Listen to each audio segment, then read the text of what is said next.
ಕವಿಗೆ ದೇಶವಿಲ್ಲ. ನೀವೆಲ್ಲ ವಚನಗಳು, ನಿಮ್ಮೆಲ್ಲ ಕವನಗಳನ್ನು ಕೇಳಿದಾಗ ನೀವು ಒಂದು ದೇಶದವರಲ್ಲ, ಇಡೀ ವಿಶ್ವದವರು. ಕವಿಗೆ ದೇಶವಿಲ್ಲ. ಸೂರ್ಯನಿಗೆ, ಭೂಮಿಗೆ ಯಾವ ದೇಶ? ಕವಿಗೆ ಧರ್ಮವಿಲ್ಲ. ಕಾವ್ಯ ಧರ್ಮ ನಮ್ಮದು. ಕವಿಗೆ ಧರ್ಮವಿಲ್ಲ. ಪ್ರೀತಿಗೆ, ದಯೆಗೆ ಯಾವ ಧರ್ಮ? ಕವಿಗೆ ಗಡಿಗಳಿಲ್ಲ. ಹಕ್ಕಿಗಳಿಗೆ, ಗಾಳಿ, ಮಳೆಗೆ ಯಾವ ಗಡಿ?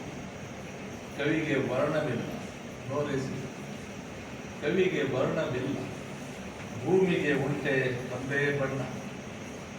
ಕವಿಗೆ ಕಾಣದು ಯುದ್ಧ, ಕಾಣುವುದು ನರಕ.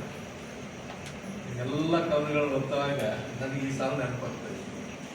ಬೇರೆಯವ್ರಿಗೆ ಯುದ್ಧ, ಬಟ್ ನಮಗೆ ನರಕ ಅದು. ಕವಿಗೆ ತಳಮಳ. ಕವಿಗೆ ತಳಮಳ. ಹಕ್ಕಿಗಳು ಹಾರುವಲ್ಲಿ ಬಾಂಬುಗಳು. ಬಾಂಬು, ಹಕ್ಕಿಗಳ ಜಾಗದಲ್ಲಿ ಬಾಂಬುಗಳನ್ನ ಹಾಕಿಸಿ ನೋಡ್ತಾ ಇದ್ದೇವೆ. ಕವಿಗೆ ತಳಮಳ.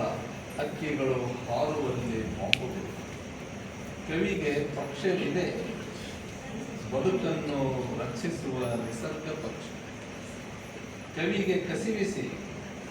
ಕವಿಗೆ ಕಸಿವಿಸಿ ಯುದ್ಧದ ದುರ್ಗಂಧ ಸಹಿಸಲಾರ. ಕವಿಗೆ ಕಣ್ಣು ಮುಚ್ಚಿದರೂ ಕಾಣುತ್ತಿವೆ ಅಮಾಯಕರ ಶವಗಳು.